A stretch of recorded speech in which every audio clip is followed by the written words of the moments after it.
Right? Okay. Good evening, everybody. And congratulations for spending a very long, probably hot and very crowded and warm day here in this lovely place. This is going to be a bilingual talk. Ce qui ne veut pas dire que moi je vais parler du français. Ça ira mieux en anglais de me mettre en ton et en relation avec Bruno. So we're going to speak about big data, about Hadoop, HBase, and how to make that rather easy to use from a Java developer's perspective using Lily. So the thing that we're going to discuss is just a very brief overview of what is big data and what's so specific about big data that makes it a bit harder. We're going to provide some solutions around the Apache Hadoop ecosystem, look at what Lily can help you do about that, and then show you some real-life demo and software Java code on screen at the end of this talk. So I'm going to present myself, and I'll let Bruno introduce himself as well. I'm Steven Ulls. I'm VP Product of NGData. We're the makers of Lily.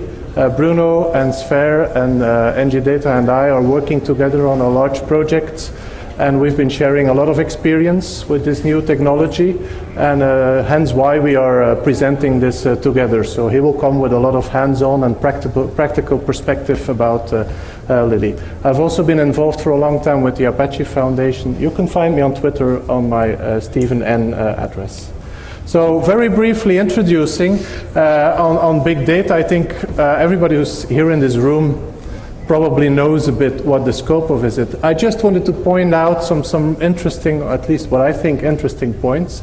We all know that there's a lot of data being generated, user-generated content, web server logs, monetary or financial transactions, observations and monitoring of systems, energy systems, and so on.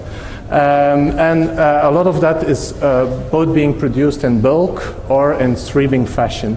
Now, what is interesting, hopefully, about this graph is that we all know the law of Moore about the density of transistors in the CPU, and we know that it's a power law. But there's another law as well. It's the law about the volume of data that's being collected in the world. And we're currently at this gap where, yes, the law of Moore is still progressing, but the law of data is progressing much faster, which means that we are forced, not by choice, but really by demand of the amount of data that is being processed and generated to make use of distributed systems.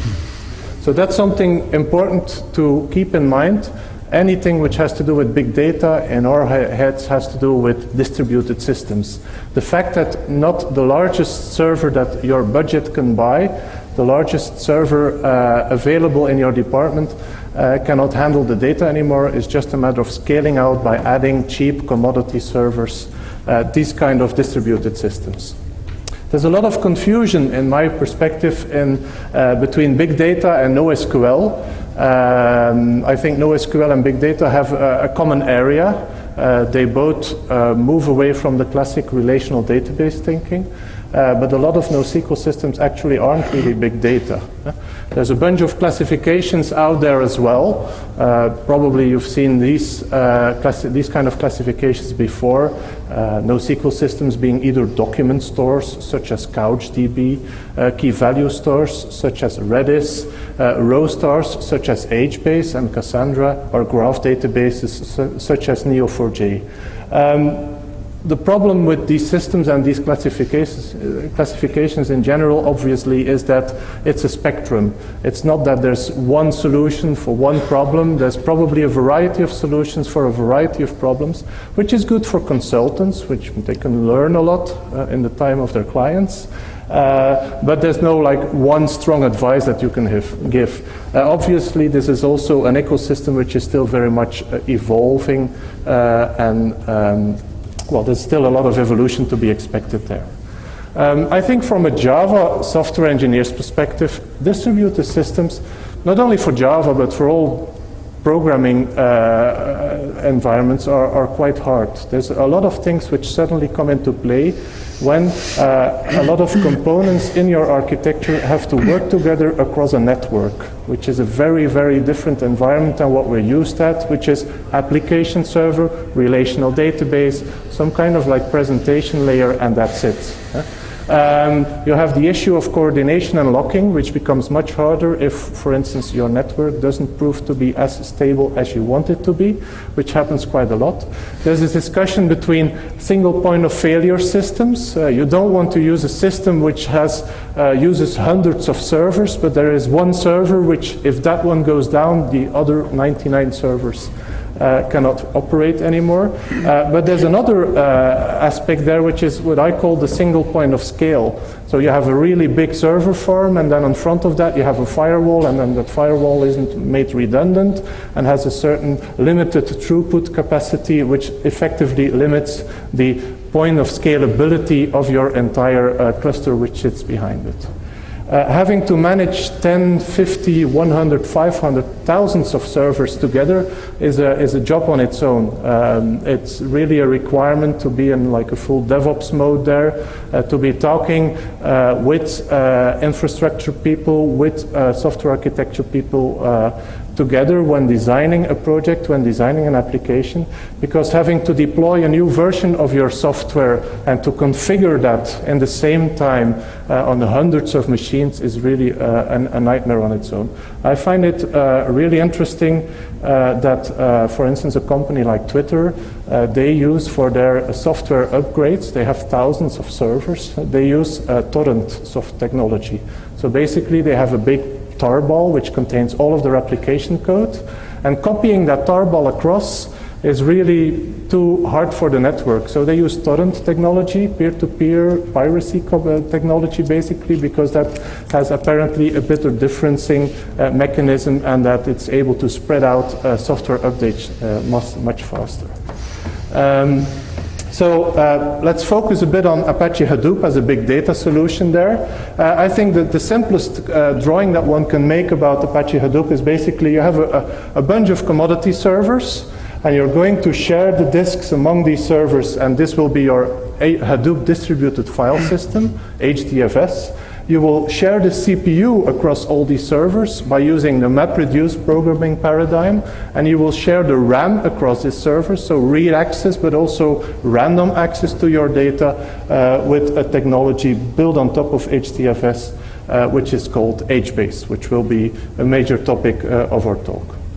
Apache Hadoop has originated from Yahoo as a software company. It's based on papers which have been written by Google, and is currently being supported and maintained by a really large open source development group based of people from Cloudera, Yahoo obviously as well, Hortonworks and so on.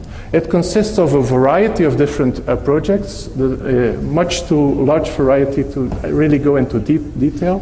Probably 20 or even 30 software projects which are related to Hadoop. I think the most important ones are HDFS, so the distributed file system, MapReduce, and HBase and Zookeeper. Zookeeper I'm mentioning because you will see that in a demo as well. Zookeeper is a distributed, so it runs on different systems, coordination system which acts as one central coordination service. So if you want to manage the configuration of these hundreds of servers, you want some part of the configuration to be distributed across these servers, or made available to all these servers in real time and consistent between all these servers, then you will use something like Zookeeper. MapReduce, I'm not going to talk in detail about it. Basically what it does is it will decompose your data set into a bunch of small data sets, process that data set in parallel on your cluster of hardware.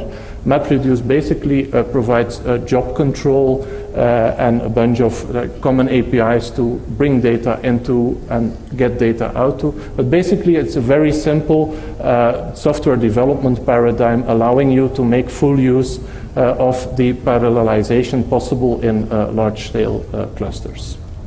Moving on, what adds interactivity on top of that, because it's important to know that HDFS and MapReduce are batch-oriented systems. They manage static files to which only can be appended, not something changed in place. And MapReduce is essentially, it's a batch processing system. A MapReduce job will take anything between a couple of minutes and many hours, but it won't be something in real time. So it never will be milliseconds or something like that. So in comes Apache HBase, which makes these kind of operations possible. It's like the MySQL for Hadoop systems, except that you don't have the SQL, which makes it kind of like more difficult to use. It's an open source system, obviously, as all of the systems that we've been describing in this talk. It's Java. All of the Hadoop stack is based on Java. And it's basically an implementation of the Bigtable database model that has been invented by Google. So people who wrote HBase, they read the papers of Hadoop, of the Google file system and the Google Bigtable system, and they implemented a Java version. It manages rows, so you will manage a lot of rows of data in Lily, in HBase. We'll get to Lily in a minute. And that lots means like hundreds of millions of rows of data, but the width of these rows can be varying for every row. So you can have one row of data which has 10 fields, another row which has a bigger width than a smaller one. So it's really good to manage somewhat structured data. It gives you a limited assets compliancy. So each row operation happens in an atomic fashion. And what is important is that HBase has been conceived with separate read and write paths. And it's actually write optimized. So you can really write a lot of data concurrently and at high throughput speed to HBase.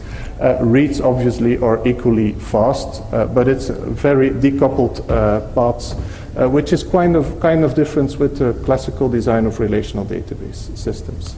Now the problem is that both HBase and Hadoop and Zookeeper and all of these systems come with a lot of knobs and stuff to tune. Luckily, there's already a bunch of companies which are now working on Hadoop distributions.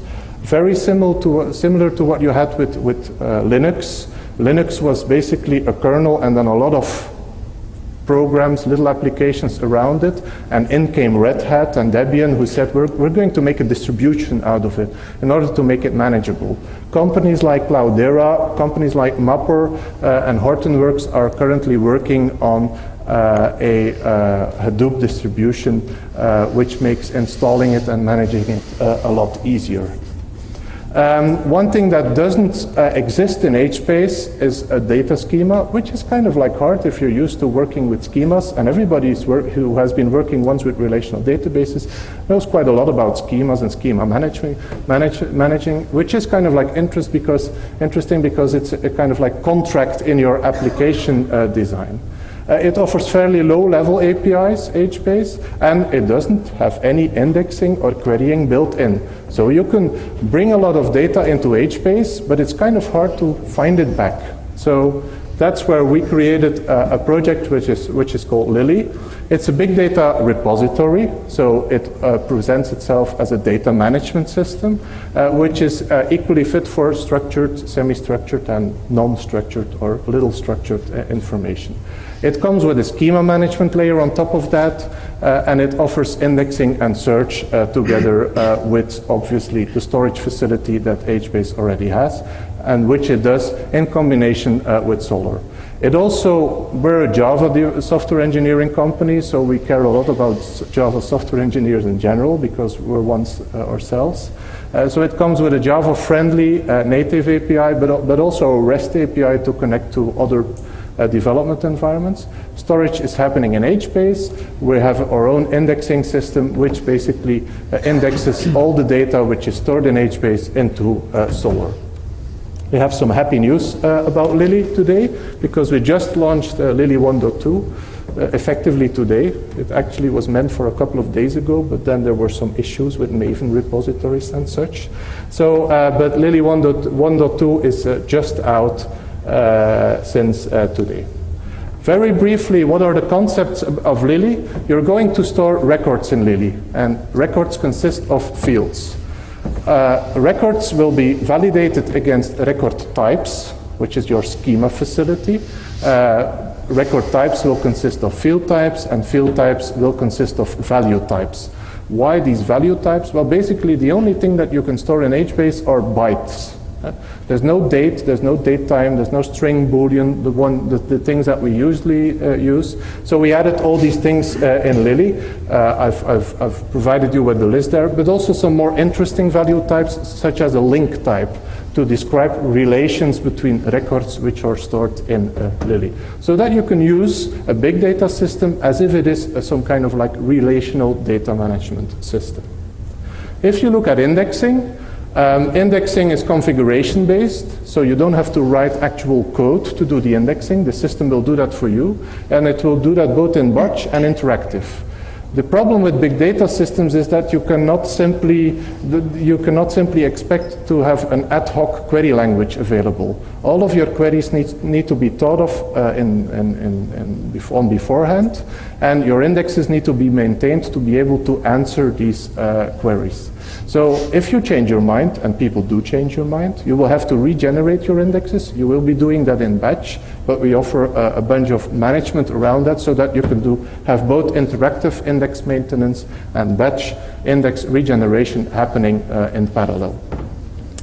Obviously, because of the fact that we index into Solr, amongst others, we also support people that want to do like full text querying on top of PDF documents which are stored into Lily, and we do context extraction there as well. Lily is tightly layered on top of HBase, but makes it much more easier to use. That means that we try to adapt and adopt in Lily all of the features that HBase provides as well. Practically speaking, since the Lily 1.2 release, we now also support scanning, which is like querying but without Solr. So you can scan through your data and use filters while scanning to make it easy to discover data which is stored in HBase Lily without having to consult a Solr index.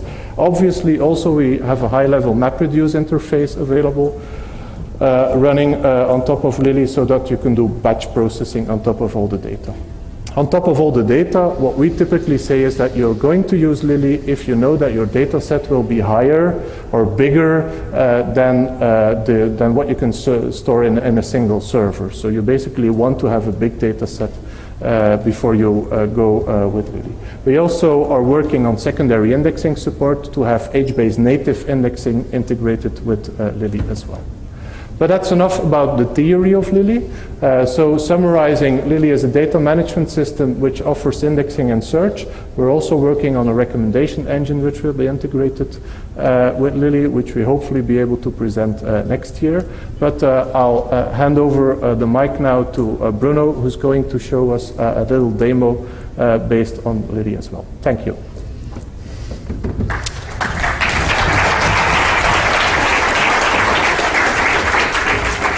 Merci Steven. Getting applause like that, so it's good. Merci Steven. Bon, je vais prendre le relais. Effectivement, on va allier la partie présentation théorie de Lily, des concepts, avec de la pratique en fait. Puis j'imagine qu'il y a un maximum de codeurs parmi nous. Enfin, j'espère que vous êtes tous des codeurs, donc du coup, vous voulez voir du code. Premièrement, avant de commencer, je voudrais savoir qui déjà connaissait Hadoop dans la salle. Bien. Bon, ceux de devant, ils sont hors concours. HBase, est-ce que quelqu'un a déjà utilisé HBase? Oui? D'accord.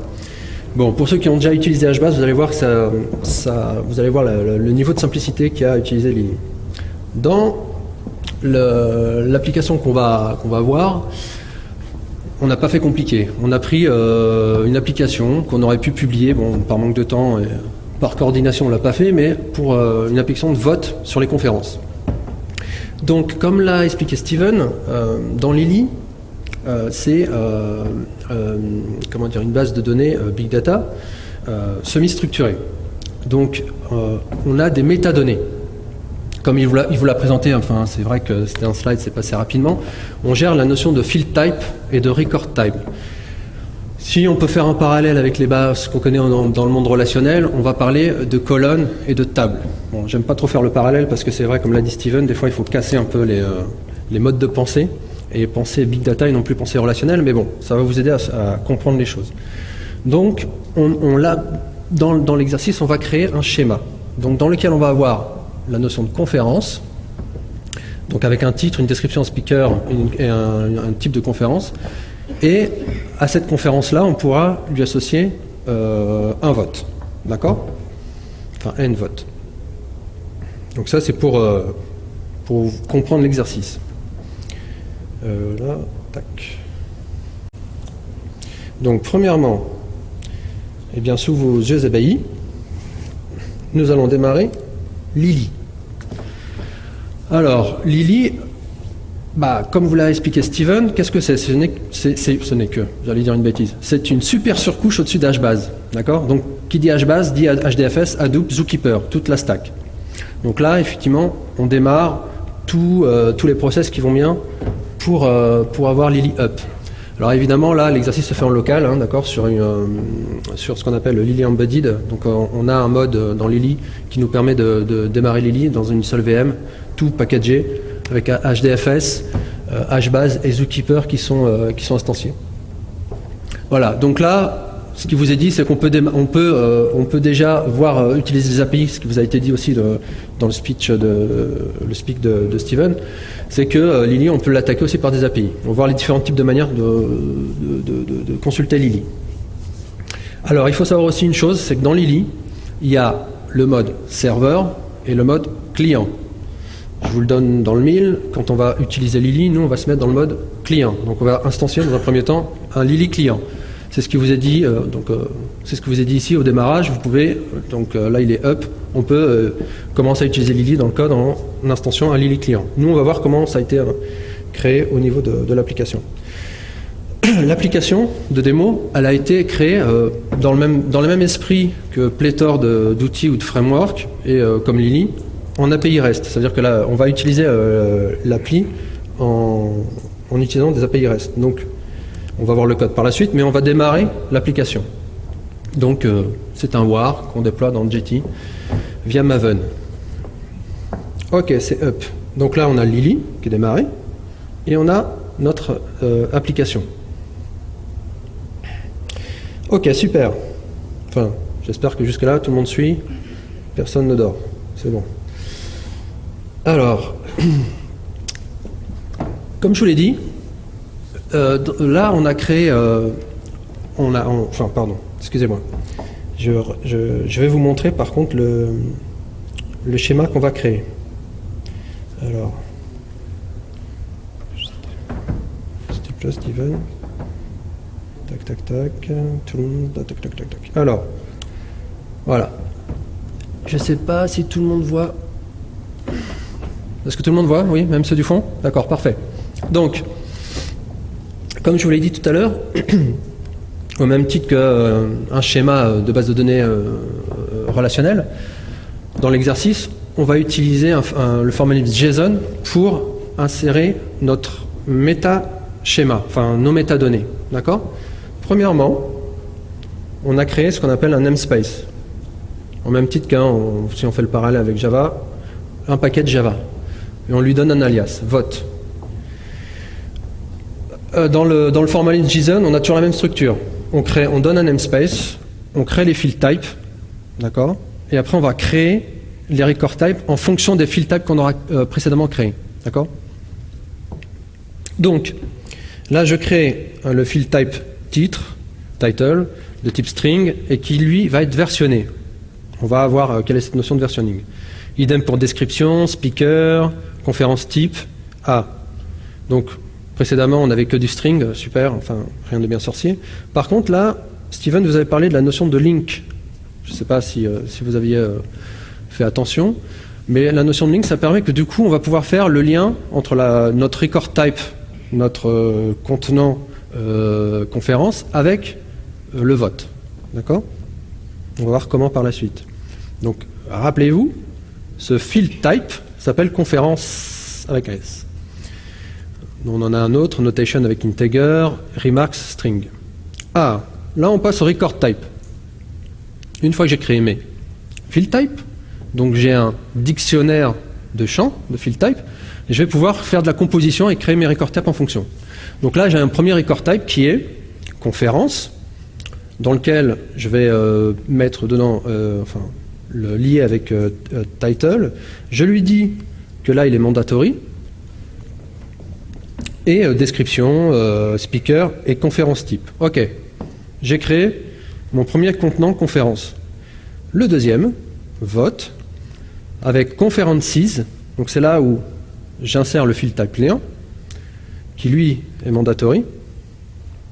Notation, bon, mandatory ici parce que si je crée un vote, je vais avoir lui donner une note, hein, sinon ça n'a pas de sens. Et une remarque sur pourquoi je lui ai donné telle ou telle note. Ok. Donc ça va me créer le schéma, ce schéma semi-structuré, à base des métadonnées.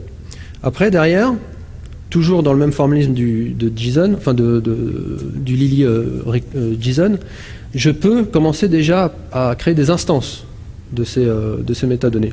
Donc là, dans le cas, là, je mets record, et on a créé une conférence, donc c'est celle de Julien Dubois, qu'on connaît. Voilà. Donc à partir de là, une fois que j'aurai lancé ce qu'il faut, je vais créer mes métadonnées et je vais populer la base avec une conférence. Ok, on parle de big data, je suis d'accord avec vous, c'est quintuple, mais bon, vous nous excuserez du peu, on ne pouvait pas créer moult de données. Donc, step 1, là je vais créer le schéma. Donc vous voyez là, j'ai lancé un script qui prend le fichier JSON qu'on a vu précédemment et qui va créer les field types. Là, par contre, je ne crée que le schéma. Donc ça prend field type, record type avec le namespace, et vas-y, j'ai créé mes métadonnées. À partir de là, on peut vérifier que ça a bien fonctionné en regardant, par les API REST, les deux API REST qu'on voit ici, qu'est-ce qui a été créé. Donc là, on voit qu'on a, on a le repository qui concerne les field types et celui-là, les record types. Si je clique, tac. Si je clique, tac. Donc voilà, on a le résultat. Donc ici, on voit qu'on a description, version, string. On va retrouver avec le namespace ns1. Donc là, c'est lui qui crée son alias de namespace en interne. Donc voilà, ça prouve bien que ça y est, dans Lily, j'ai mes métadonnées qui ont été prises en compte pour les field types. D'accord ? Tout le monde voit, même au fond, c'est bon ? Pas de réponse. C'est bon. Pardon, je vais revenir et on va regarder les record types. Voilà. Donc là, je retrouve conférence. Alors, ici, qu'est-ce qu'il a fait ? C'est qu'il a lié les instances de field type pour chacun des record types. D'accord ? Ici, on a les identifiants. Vous voyez qu'ici, il y a comme une notion qui est intéressante, c'est la notion de version. C'est-à-dire que Lily gère lui-même le versionning de mes record types. Et on verra par la suite aussi de mes instances, de mes records. Donc à chaque fois qu'on fait des modifications, il crée un nouveau numéro de version, et donc du coup on peut jouer avec le versionning pour récupérer tel ou tel schéma et, en fonction de telle ou telle instance de données. Et je retrouve mon vote. D'accord ? Ok, mais là j'ai créé que les métadonnées. Maintenant, je vais vouloir insérer ma conférence, celle de tout à l'heure qu'on avait vue. Donc, step 2. Donc, dans le script, tout à l'heure, on lui a dit crée uniquement le schéma. Là, on lui dit reprends le même fichier et crée-moi tout. Donc, c'est pour ça qu'ici, vous voyez qu'il nous dit les field types existent déjà, les record types existent déjà. Sauf que là, on a 2 records créés, parce qu'on devait en avoir 2. On a dû faire une modification. Il y en a 2, je ne sais plus. Il y en avait 2 ? Ah oui, exact. Voilà, parce qu'il y en a 2 là, d'accord ? Ah bah oui, on avait mis la nôtre aussi, pour que vous puissiez voter. On n'est jamais mieux servi que par soi-même. Hein. Donc voilà, et donc vous voyez, il a bien créé les deux records. Alors, à partir de là, bon, on commence à rassembler les différentes pièces du puzzle. On a Lily, des métadonnées, on a instancié des données à partir des métadonnées. Ok, et ce qui vous a été dit tout à l'heure, c'est que ça, c'est je persiste les données. Après, contrairement à ce qu'on connaît en base de données relationnelles, on n'a pas de moteur d'indexation natif. Et on n'a pas de langage de requêtage SQL en HBase. Et donc du coup, en Lily. Et ce qu'ont fait NGData, c'est qu'avec Lily, ils ont couplé Solar. Qui connaît Lucene? Ok, super. Donc vous connaissez, j'imagine, Solar aussi, qui est le serveur qui a été plugué. C'est bien, Aurélien, tu voulais lever pour dire que tu connaissais. Ok, tu connais Solar. Et donc du coup, à partir de là, une fois qu'on a inséré les données, on va regarder. Donc si je reprends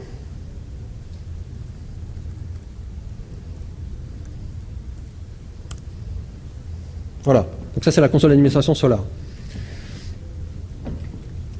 Je vais faire une recherche et là je vois que j'ai bien mes deux données ici.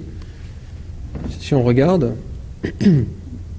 donc j'avais mis on avait mis conférence type conférence avec les types de description. Ce qui est intéressant de voir ici, c'est que Lily, lui, génère automatiquement un identifiant, un UID. Alors il y a deux modes quand on gère les identifiants. Il y a un mode sur lequel on peut le gérer nous-mêmes, d'accord ? Et il y a un mode qui est automatiquement géré par Lily. Si on veut le gérer nous-mêmes, on met user point et quelque chose, d'accord ? Bon là, on n'a pas fait compliqué, tout est géré par Lily. Vous voyez que là, vous avez aussi la version, d'accord ? Donc mes instances, mes records sont aussi versionnés. On a une clé, enfin bon bref, on ne va pas rentrer trop dans le détail, mais voilà, j'ai mes deux instances. Ok, super. Bon, maintenant on a montré le mécanisme de base, Lily. Comment je crée mon schéma, comment je peux aussi, par JSON, insérer des données. Mais ce n'est pas le seul mode, je vous rassure. Il y a aussi le mode par API. D'accord ? Donc, comment, maintenant, si je veux créer, utiliser Lily en Java, quelles sont les API qui me sont offertes? Bon. À ce moment-là, on va regarder plusieurs types de fichiers. Donc, je vous avais déjà soufflé une partie de la réponse, c'est qu'il nous faut un Lily client pour pouvoir se connecter au Lily serveur dans notre application. Ok, voyons voir. Donc j'ai springifié l'application. Ce que je vois ici, c'est que j'ai un bin, d'accord, on va le voir par la suite, comme Sphere, Divox, Lily Client Factory, sur lequel ce Lily Client Factory, il s'attend à quoi? Il s'attend à avoir un Lily Zookeeper Notes.properties et je vais définir un timeout pour Zookeeper. Qui se souvient de ce qu'est Zookeeper?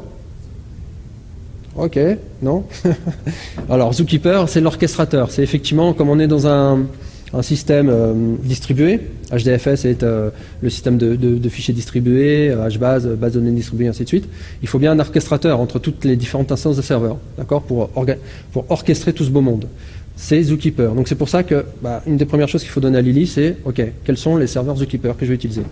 Là, dans un premier temps, on n'a pas fait compliqué, on n'en a mis qu'un seul, et je vous donne dans le mille, il est en localhost.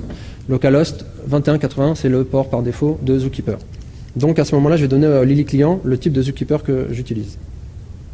Ok, super. À partir de là, j'ai mon Lily client. Ce qui a été fait, c'est on a créé une Session Factory pour vous montrer, Hibernate, session, ça parle à tout le monde, donc voilà. On s'est amusé à faire le même type d'exercice. On a une session, mais qui est ni plus ni moins qu'un bin au-dessus de Lily client. Ok, si on regarde le code maintenant de ces moult configurations. Donc j'ai le Lily Client Factory. Attention. Waouh. Donc ici, qu'est-ce que j'ai? Il va juste prendre dans le fichier zk.node. Donc il va prendre localhost 2180. Alors pourquoi il y a un 1? Parce que dans Lily, là, pour la simplicité de l'exercice, on n'a qu'un seul Zookeeper. Mais vous pouvez très bien en avoir plusieurs Zookeepers. D'accord ? Zookeeper peut être lui-même distribué. Donc du coup, voilà, il va instancier son Lily. Donc qu'est-ce qu'il fait? Ça veut dire que là, du coup, il prend le timeout, il va prendre la liste des Zookeepers, bon voilà, il n'en prend qu'un seul. Et attention, le nerf de la guerre, tout se passe ici. Voilà, je crée un new Lily client connection string, donc ma connexion localhost de 2181, avec la timeout. Donc à partir de là, c'est bon. J'ai créé mon Lily client. Enfin, la conf Spring induit peut-être un peu trop de code, mais c'est ni plus ni moins ce qui nous avait été renseigné quand je lance Lily. À partir de là, je vais donner à ma Session Factory mon Lily client. D'accord? C'est dans la conf Spring, je vous rappelle, je donnais l'instanciation de Lily, du Lily client à ma Session Factory. Super, à partir de là, je vais pouvoir jouer avec. Comment on joue avec les API Lily? Anciennement, on avait des API, des API utiles, déjà qui masquaient une complexité d'HBase native, parce qu'en HBase, on parle de hrow, enfin il faut créer, tout ce qu'on fait là en JSON, il faut le faire à la mémine. Donc ça simplifie grandement la manipulation. Et NGData a été encore plus loin, c'est-à-dire qu'ils ont créé une Fluent API, un DSL, et du coup, à un moment, on utilise des builders. Alors, celui qu'on va utiliser, et je vais vous faire la démo tout à l'heure, le plus, ça va être le GetRecordBuilder. GetRecordBuilder, comme son nom l'indique, il va vous permettre de manipuler les records. Néanmoins, là, dans l'application, on ne va pas l'utiliser, mais pour l'exercice de style, on le voit ici, vous avez le même builder pour les record types. D'accord? Ça veut dire que du coup, on va pouvoir manipuler les données, mais on pourrait très bien aussi manipuler les métadonnées, les record types, en créant des field types et en pluguant les field types avec des record types. Ça veut dire que du coup, dynamiquement, au même titre que ce qu'on a fait statiquement avec notre fichier JSON, on pourrait créer des métadonnées. Donc après, voilà, on peut chercher. Alors dans Lily, ce qu'on peut faire pour faire comme recherche, c'est des find by ID. J'ai mon identifiant, mon UID, et je veux récupérer le record qui match cet identifiant. On peut aussi faire par recherche d'identifiant avec une version. D'accord? Mais ça ne va pas beaucoup plus loin. Maintenant, il y a les scanners, enfin bon. Mais on s'arrête là. Dès qu'on veut commencer à faire des choses un peu plus compliquées, comme on peut le faire en SQL, c'est Solr. Et on verra comment tout à l'heure. Donc, si je regarde mes DAO,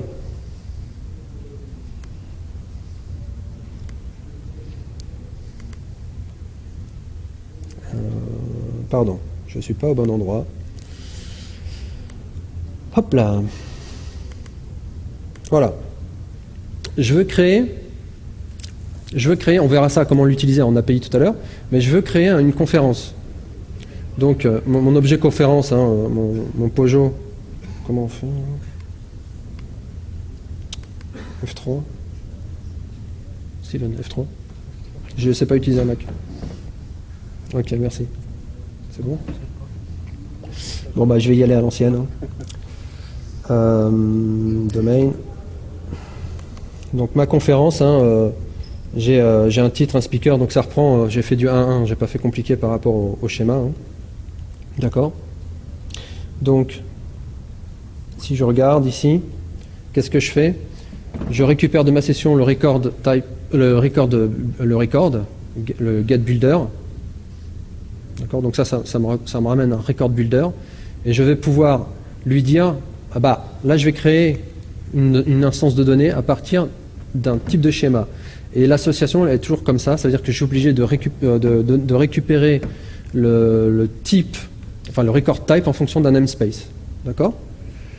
Et à partir de là, je lui dis, bah, je vais pareil pour les fields, toujours avec le namespace, je vais récupérer le field type, enfin le field de nom type, et lui donner la valeur que j'ai récupérée de mon Pojo, et ainsi de suite.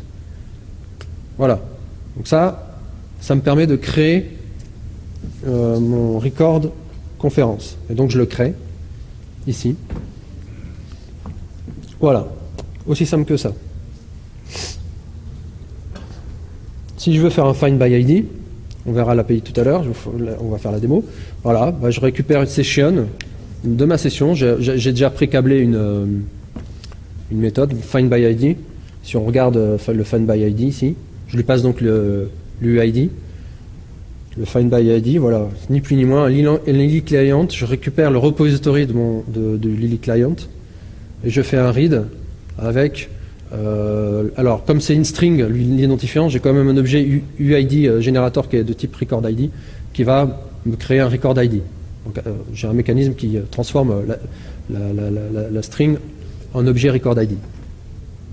Pas plus compliqué que ça. Du coup, si on regarde, si on regarde l'API, donc là je suis sur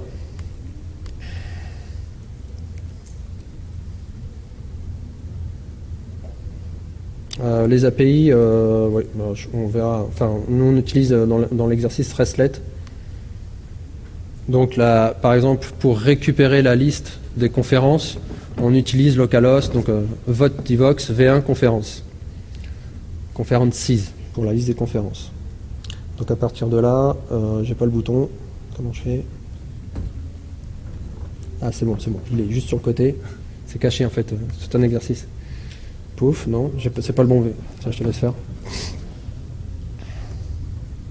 Ok. Super, donc...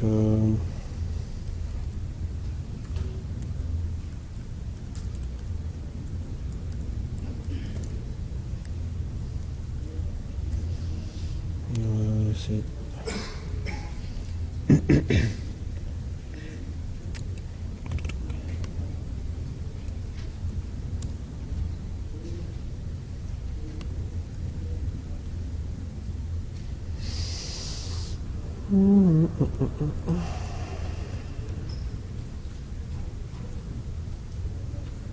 Ok. J'y arriverai pas. Je suis désolé, c'est copier, CTRL-C, CTRL-V sur... Je vais peut-être te laisser faire, Steven, pour les commandes sur ton Mac. Ça va aller plus vite. Donc get, ok, tu fais send. Donc voilà, donc là on a récupéré donc au final, l'API, qu'est-ce qu'elle fait? Elle ne fait ni plus ni moins qu'une recherche. On va voir comment. Là, c'est une recherche Solr, mais je pourrais faire une recherche par l'identifiant. Alors, à ce moment-là, ce que je vais faire, c'est que tout à l'heure, on avait deux records. Donc ici, si je veux récupérer, utiliser le find by ID, là, je récupère donc l'identifiant ici. CTRL-C, cette fois-ci, je ne vais pas me tromper. Non, j'y étais. CTRL-V. Donc là, j'utilise plus la même API. J'utilise plus le list all. Là, par contre, j'ai été récupéré. Donc c'est bien le find. Bon, on verra le code si ça vous intéresse, le code reste, pour aller attaquer le find by ID de ma couche DAO. Si on regarde, on a bien conférence Big Data for Dummies avec Lily. Qu'est-ce qu'il fait là? C'est pas moi. Non. Moi, on m'avait dit que les Macs, ça plantait jamais, alors... Oui, vous m'en dites aussi. Oups. Bon, bah, c'est l'effet démo. Hein. Ça doit être la première fois, quoi. Hein. Pourtant, on a fait en sorte de ne pas avoir de problématique tout en localhost. Et bah, non, ça plante aussi. Il faut démarrer. Oui, il faut complètement démarrer. Bon, bah, j'ai une blague. Si vous voulez, je peux vous la raconter. Juste 2 minutes, non? Ça va pas mettre trop de temps? C'est pas comme Linux, hein, ça démarre immédiatement. Hein. Ah ok, ça roule. Bon, après, ce que je vais vous montrer, c'est que la récupération de la liste entière, on va voir que avec l'identifiant, on a utilisé le find by ID. Là, ça va être, on va passer par cela. Dès que ça veut redémarrer.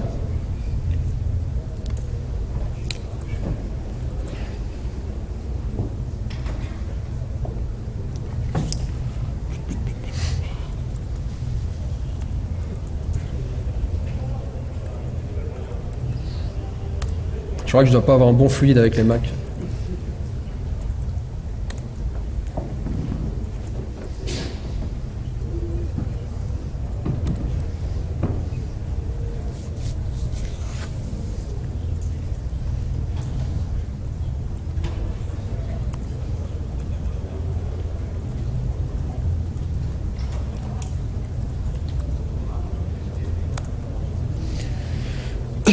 Donc là, on va tout redémarrer. On va recréer le schéma et les données. Et ça devrait le faire. Oui, ça va. Laisse-moi seul. Non, il ne faut pas te démarrer, redémarrer tout, non. Si. 17 bon, minutes, c'est ça. Step 1. On fait step 1. Ouais. De toute façon, on a bientôt fini là. Je vais vous Tu vois, libérer. le big data, ça va vite, hein. C'est en étant stress. Ouais. Je vais commencer déjà par les questions. Est-ce que qui avait déjà utilisé HBase? Juste, ouais. Et par rapport à HBase, comment vous trouvez les API? Complexe? D'accord. Oui? Est-ce qu'il y a une version, est-ce que Lily marche avec Cassandra? Non. Non.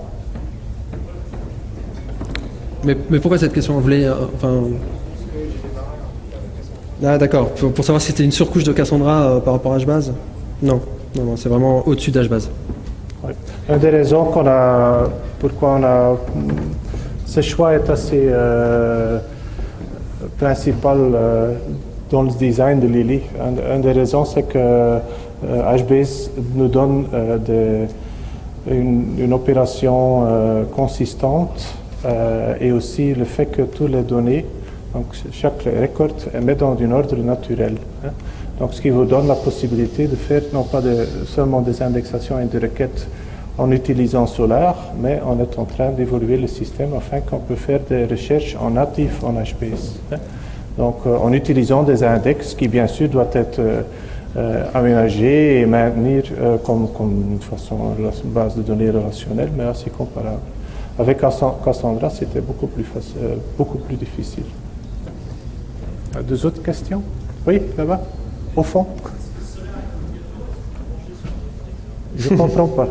Solar, est-ce qu'il est obligatoire ou est-ce on peut le brancher sur... Ah non, on n'est pas... Donc la question c'était, est-ce que Solar est obligé? Non, pas du tout. Et à ce moment-là, on est vraiment en train de vous donner la possibilité de non pas seulement faire des recherches en utilisant Solar, mais en utilisant Lily HBase et seulement Lily HBase. En même temps, le système d'indexation dans le cœur de Lily est suffisamment flexible pour supporter des autres moteurs d'indexation, comme par exemple le Elasticsearch, ou même des autres, parce qu'on a même fait des couplages propriétaires avec par exemple un index qui est représenté en Neo4j. On peut faire pas mal de choses là. Mais actuellement, on ne peut utiliser que Solar, que l'indexeur Solar. Ouais. Pour d'ailleurs revenir sur Solar rapidement, puis ça finira la démonstration. Quand on avait fait la récupération de toutes les conférences, là, vous voyez, on était passé par Get Conferences, et là, on utilise un Solar Query, et on utilise l'expression, la requête suivante, conférence type, parce qu'on a des conférences, et là, on va récupérer tous les records qu'ont un conférence type, quelle que soit la valeur. D'accord? Si on fait l'équivalent ici en Solar, conférence type, je vais peut-être copier-coller, c'est CTRL-C. C'est comme ça que... CTRL-V. Oui, enfin, c'est un exemple. On récupère les deux mêmes, mais si on avait mis 3, si on avait mis d'autres choses, on récupérait toujours les deux mêmes. D'accord? Donc, c'est pour vous montrer qu'en fin de compte, quand on fait un find by ID, c'est bien l'identifiant Lily qu'on va utiliser. Donc là, on attaque Lily. Par contre, quand on va faire une recherche un peu plus, c'est pas très complexe, mais une recherche un peu plus tricky, là, on va passer par le moteur d'indexation Solar. Et du coup, en fait, Lily fait le lien entre les deux. C'est-à-dire que quand on va populer, quand on va insérer des données, c'est Solar qui va avoir connaissance de ces données-là et qui va indexer les données. Comment c'est fait? C'est via ces fichiers-là. Donc là, on a un fichier schema Solar. Pour ceux qui utilisent déjà Solar, ça doit vous parler. Ça veut dire que c'est vraiment le schéma Solar de configuration. Et on a un fichier d'indexeur conf qui est le fichier qui fait le pendant entre le fichier, le monde Lily, les métadonnées, et le schéma Solar. Donc là, si on regarde ici, on voit que on a décrit les records qu'on va vouloir indexer, donc là dans ce cas-là conférence et vote, les différents champs qu'on voudra indexer, d'accord. Et du coup, dans Solar, pour garder une synchronisation quand même entre les deux mondes, il va falloir faire la même chose. C'est-à-dire que du coup,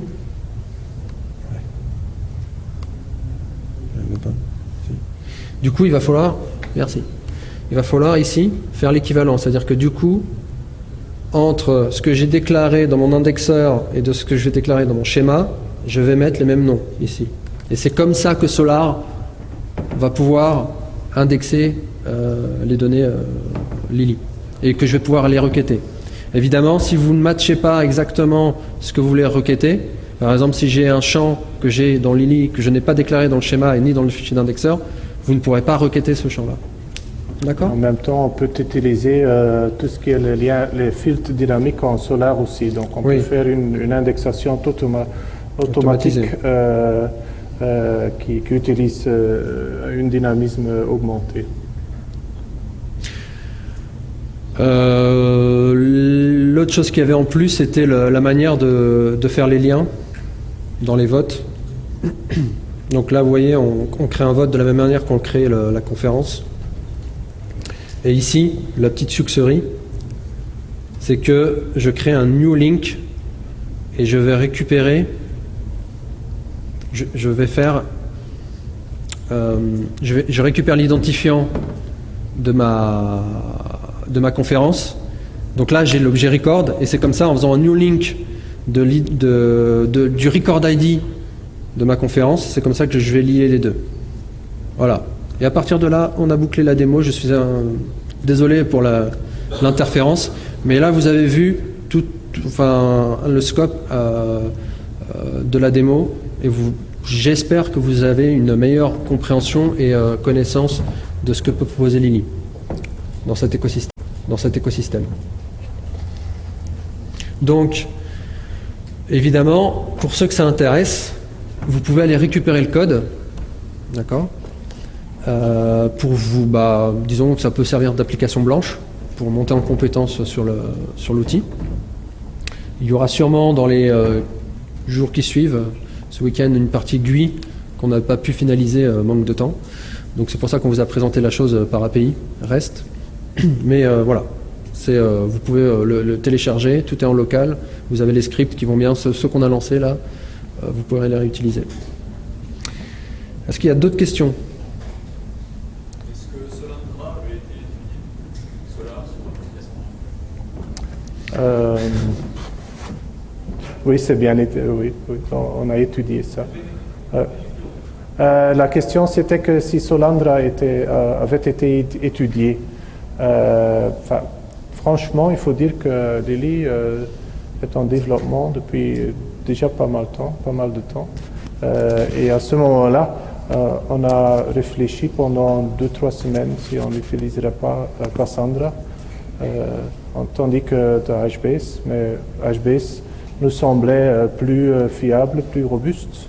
Il faut dire qu'à cette pointe-là, HBase ne nous a jamais déçus. Donc, on a de très grandes installations qui tournent, qu'on ne touche jamais et qui restent là. Il y a plus de boutons qu'on peut tourner, qu'on doit tourner, mais ça vous donne une configurabilité qui aide. Si on comprend bien le système, ça vous aide. Donc, au niveau de stockage index de Solar dans HBase, il y a des autres projets. Il faut voir que HBase et Solar sont les deux dans un esprit d'accès exclusif à des disques durs. Ce sont vraiment des applications qui sont designées pour être vraiment sur le serveur lui-même, pas emballées dans un serveur applicatif ou quelque chose comme ça. Si on essaye de stocker des index Lucene dans HBase, ça va vous perdre de la performance. Ça va vous aussi perdre la fiabilité. Donc c'est pour ça qu'on a dit, on va faire une intégration intime, mais d'une façon coordonnée et orchestrée. Ce qui nous donne aussi la possibilité d'intégrer des autres systèmes avec. Neo4j, qu'on a une expérience maintenant avec. Enfin, ça vous donne un peu de flexibilité en plus. Il y a des autres questions? Non? Ah oui, une question là-bas.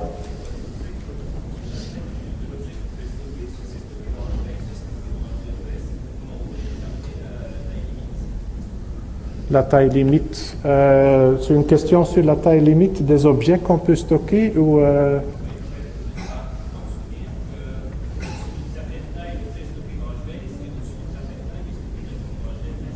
oui. Bah, en fait, je comprends là, oui, effectivement, ouais. Je comprends la question, ça veut dire qu'en fonction de la volumétrie, soit on passe directement par HDFS, c'est ça en fait, soit on passe par HBase. Honnêtement, je connais pas ce mécanisme-là. Peut-être que tu cites ça pour ce qui est images ou pour les blobs et autres. Ouais. Alors, ce que je peux te répondre, c'est qu'il y a une gestion spécifique dans Lily pour la gestion des blobs, pour justement ces types d'objets. Et donc il y a un mécanisme qui est spécifique, bon, qu'on ne peut pas montrer. Déjà, on est short. Alors, il y a beaucoup d'autres domaines. Il y a les mixins, les variants. Enfin, il y a pas mal de choses qui commencent, qui existaient déjà. Et Lily évoluant, il y a des choses qui permettent aussi d'améliorer les performances. Et les performances s'améliorant au fil du temps. Il y a toujours, j'imagine, toujours un overhead par rapport à HBase natif. Mais vraiment, l'avantage de Lily, c'est que, c'est tel que nous on l'a utilisé, c'est que on a la puissance de HBase en fait d'un big data, d'une base de données NoSQL, même si et puis le moteur d'indexation, parce que ok super, on persiste dans HBase, mais après comment utiliser les données, voilà. Donc j'espère avoir répondu à la question.